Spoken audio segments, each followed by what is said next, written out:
بسم الله والصلاة والسلام على رسول الله. ازيكم يا بنات، عاملين ايه؟ اهلا بكم في قناة عيشة حياتك. ان شاء الله النهاردة هستعرض معاكم روتيني في البيت والمطبخ ومع اولادي اثناء فترة الامتحانات. تابعوني لاخر الفيديو عشان اوريكم يومي بيعدي ازاي بكل سهولة. قبل كده كنا عملنا روتين للشقة قبل الامتحانات وروتين للمطبخ، وعلى هذا الاساس ان شاء الله الفترة بتمر معانا بسلام.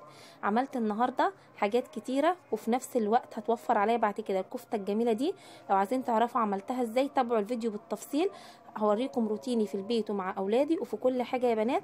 نستعين بالله ونبدأ اليوم واوريكم لعلكم تاخدوا افكار. واتغدينا على السطح بتاع البيت، وان شاء الله باذن الله هستعرض معاكم كل ده في الفيديو دوت. اول حاجة طبعا المواعين مفيش مفر منها، بنبدأ بيها اليوم.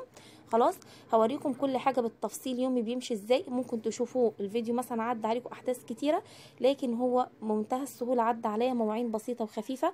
احنا بنعمل كله تنظيف من على الوش، لان احنا عاملين تنظيف عميق جامد جدا قبل الامتحانات. فكل الامور بس الحاجات اللي بتستجد وبتستحدث عليكي، مواعين لازم تتغسل، حاجات لازم تعمليها، ازاي تتعاملي مع اولادك اثناء الامتحانات. اثناء الامتحانات محتاجين تغذية كويسة فبنغذيهم كويس. ايه العناصر اللي محتاجينها اثناء الامتحانات لازم نغذيهم بيها. الحوض اهو بقى زي الفل، دي كده اول خطوة معانا في اليوم. وبعد كده عملت بقى الرخامة وترويق المطبخ كده على السريع. عادي رجعت كل حاجة مكانها، وكل حاجة اصلا متنضفة ومعمولة ومتعقمة كويس جدا، مش محتاجة تعقيم زيادة. تمام. فربنا ييسر ان شاء الله باذن الله، ونشوف الامور هتمشي معانا ازاي النهارده. زي ما انتم شايفين كده ظبطت الرخامه بتاعتي. الصلاه اتشفطت بمنتهى السهوله.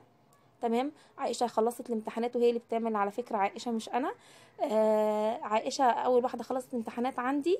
وعندنا الامتحانات كلها مش في وقت واحد، لان الازهر كل مرحله لها وقت.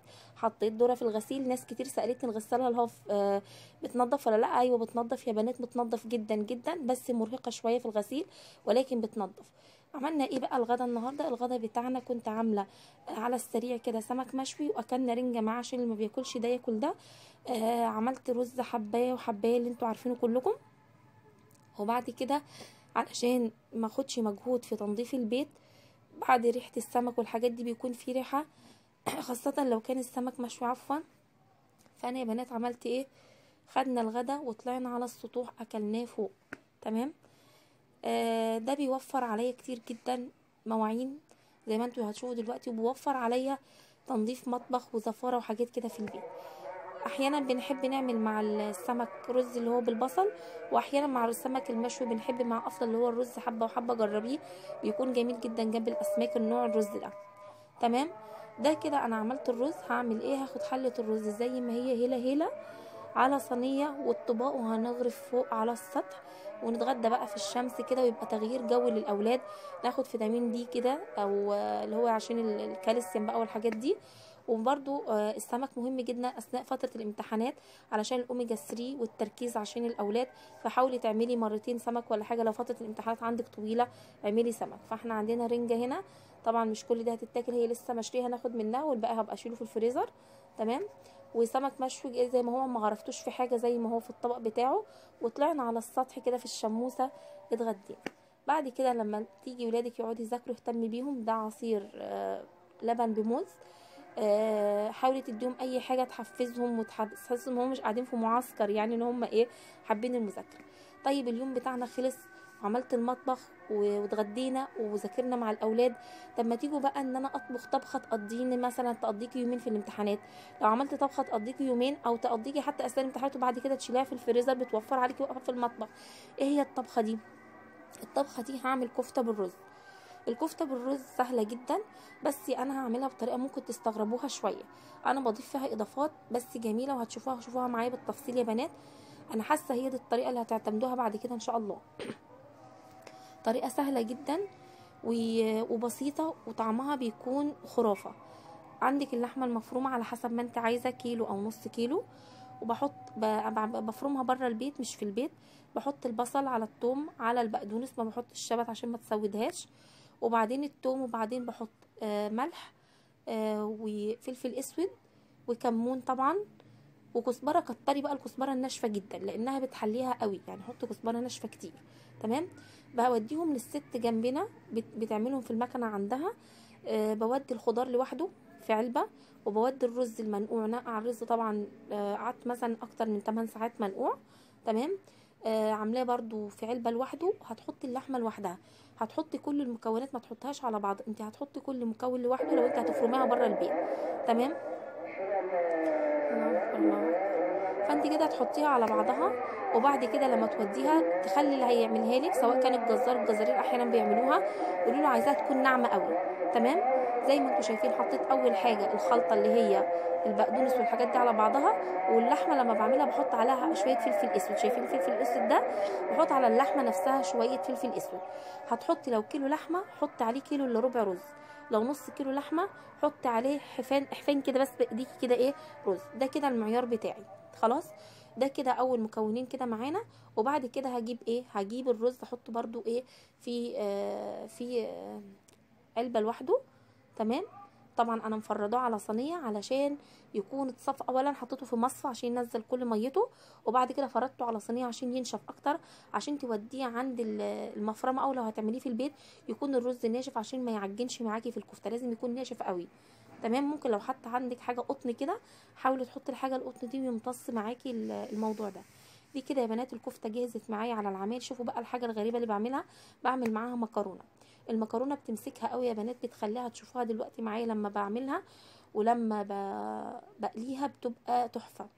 في الوقت اللي هي الكفته بتتعمل فيه بره، تمام، في البيت، في الوقت ده استغل الوقت اللي انا قاعده فيه اعمل شويه التسبيك بتاع الكفته. هعمل برضو زي ما انا هعمل كفته على مرتين اللي انا عملتها دي، هعملها على طبختين. برضو هعمل تسبيكه تقضي المرتين، يعني هعمل تسبيكه تقضي ان انا اقسمها على مرتين، وبعد كده اطلع مع كل طبخه اطلع معاها التسبيكه بتاعتها. تمام. تسبيكه الكفته سهله جدا، بس حاولي ان انت تكتري لها البصل شويه. بدل ما انت بتعملي بصله متوسطه خليها بصله كبيره، لو انت بتعملي بصله كبيره خليها بصله كبيره وبصله صغيره.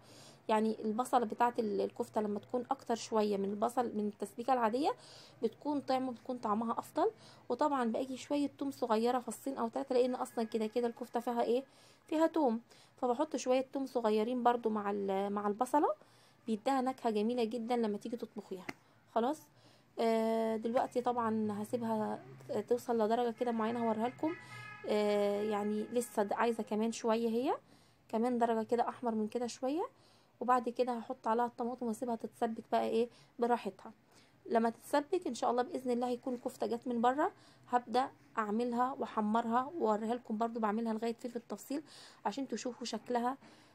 بيفرق قوي التركات المكرونه اللي انا بحطها على الكفته بتفرق قوي في انها تبقى ماسكه قوي كده وجميله ما بتفكش من بعضها. صراحه بتكون ناجحه معايا بنسبه 100%. دي المواعين اللي جت من بره هبدا برضو اغسلها عشان ما اكومش على نفسي. اهي الكفته جت. هعمل ايه، هروح اعملها كده على طول؟ لا طبعا هحطها في الفريزر شويه علشان تتشمع او تمسك اسمها، يعني زي تمسك كده في بعضها زي ما انتوا شايفين كده يا بنات. هعملها بقى في الفريزر مثلا ربع ساعه، تلت ساعه.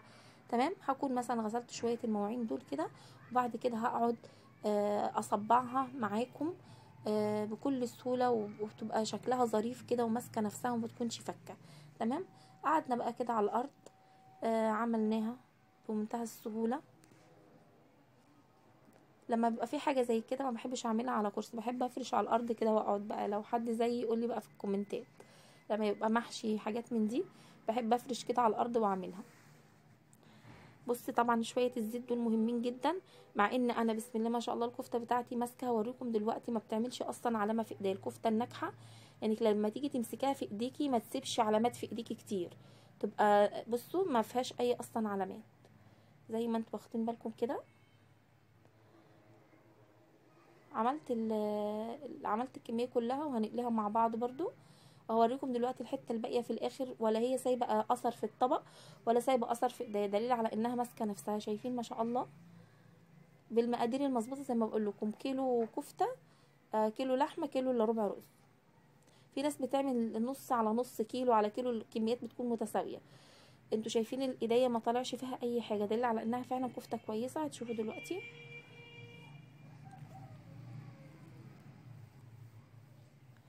هي فترة الامتحانات كده يا بنات، لازم نحاول ان احنا نيسر على نفسنا شوية عشان الامور تعدي بمنتهى السهولة. شايفين يا بنات اهوت اهي، هي اصلا مش محتاجة زيت، بس انا عاملة احتياط، يعني هي محتاجة يعني ممكن تتعمل من غير اي زيت في ايديك، لانها ما شاء الله كويسة جدا يعني.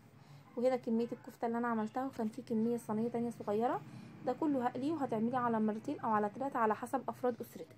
تمام. اللي ورا ده بطاطس متقطعة علشان العشاء. ده كده. طبعا انا بعمل الحاجات دي كلها بالليل، انا خلاص اليوم بتاعي خلص على فكرة، ودي بعملها بالليل مثلا، هطبخ منها تاني يوم وممكن اعينها اليوم تاني. كده هبدأ اقليها، هوريها لكم دلوقتي بعد ما تشوفوها كده هتكون جميلة خالص.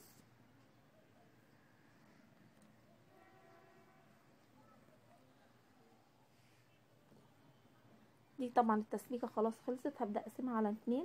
عايزة اوريكم بقى الكفتة، بس انا اشوفوا بتعمل ازاي، كريسبي خالص جميلة. شايفين وهي بتتقطم عاملة ازاي وماسكة نفسها خالص. طبعا انا في اليوم ده ما سويتهاش، كنت لسه بعملها. ودلوقتي خلاص اليوم بتاعنا خلص يا بنات.